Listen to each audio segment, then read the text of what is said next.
Assalamualaikum warahmatullahi wabarakatuh. Rabbi shrah li sadri wa yassir li amri wahlul 'uqdatam min lisani yafqahu qawli amma ba'd.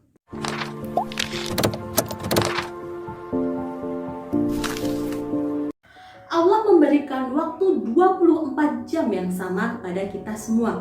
Namun, mengapa dengan jatah waktu tersebut ada orang yang produktif dan ada pula yang tidak? Mau tahu rahasia orang yang sukses dalam mengatur waktunya? Bersama saya, Sarah Syafaira, akan membahas mengenai 6 mindset orang sukses dalam manajemen waktu. Mindset yang pertama, waktu pagi adalah waktu yang terbaik untuk produktif. Karena waktu pagi merupakan waktu yang paling berkah.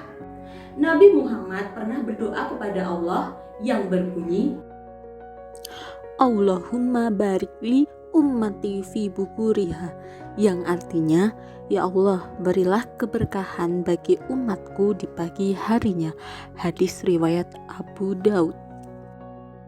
Oleh karena itu, ketika Nabi Muhammad mengutus pasukannya untuk berperang, ia lakukan di waktu pagi hari. Bahkan ada sahabat Nabi yang bernama Sar al-Ghamidi, di mana dia merupakan seorang pedagang. Dia melakukan pendistribusian dan pemasaran barang dagangannya di waktu pagi hari, sehingga dengan izin Allah dia menjadi orang kaya dan banyak hartanya. Jadi, manfaatkan waktu pagi kita sebaik mungkin. Terlebih lagi, waktu pagi merupakan waktu yang paling fokus ketika kita melakukan suatu pekerjaan dan tidak terdistraksi seperti kegiatan yang kita lakukan di siang hari dan juga di sore hari. Mindset yang kedua yaitu tentukan rencana dan skala prioritas. A'udzubillahi minasyaitonirrajim. Bismillahirrahmanirrahim. Fa'idha faragta fansab wa ila rabbika farghab. Yang artinya, maka apabila kamu telah selesai dari segala sesuatu urusan, kerjakanlah dengan sungguh-sungguh urusan yang lain, dan hanya kepada Tuhanmu lah hendaknya kamu berharap.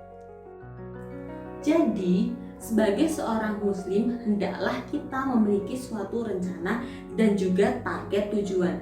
Dengan demikian, kita perlukan suatu jadwal kegiatan. Sebagai contoh, seorang pelari di mana dia selalu berlatih tiap hari dan juga punya target tujuan, dibandingkan orang yang berlari hanya sekedar berlari saja tanpa target tujuan, tentu akan beda. Oleh karena itu, pastikan kita memiliki jadwal yang jelas dalam menjalankan setiap harinya.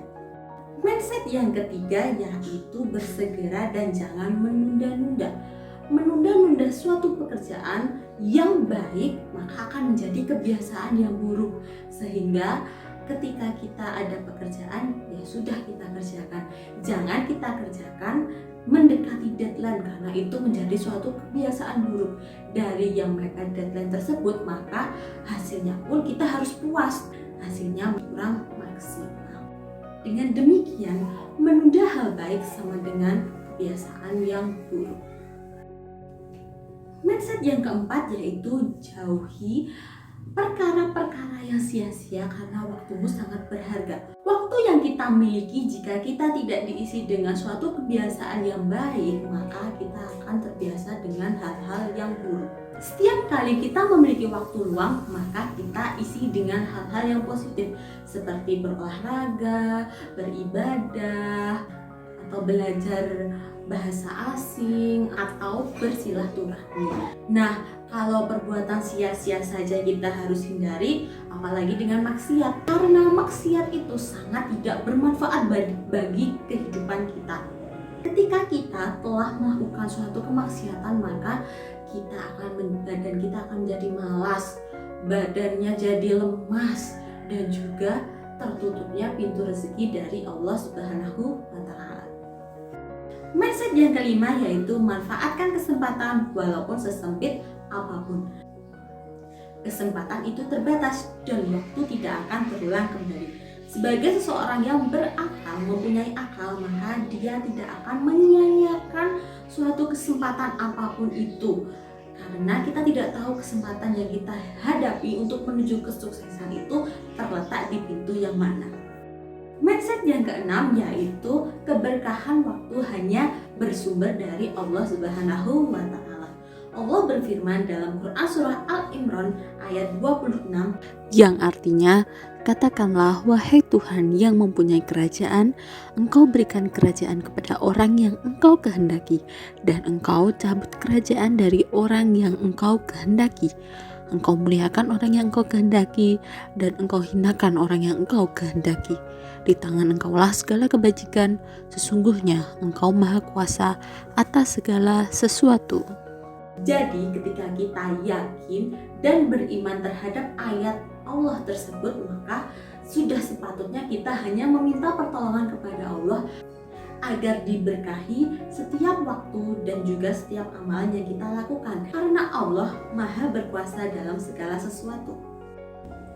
Sekian dari saya, kurang lebihnya mohon maaf. Tetap semangat belajar di mana saja, kapan saja, kalian luar biasa. Wassalamualaikum warahmatullahi wabarakatuh.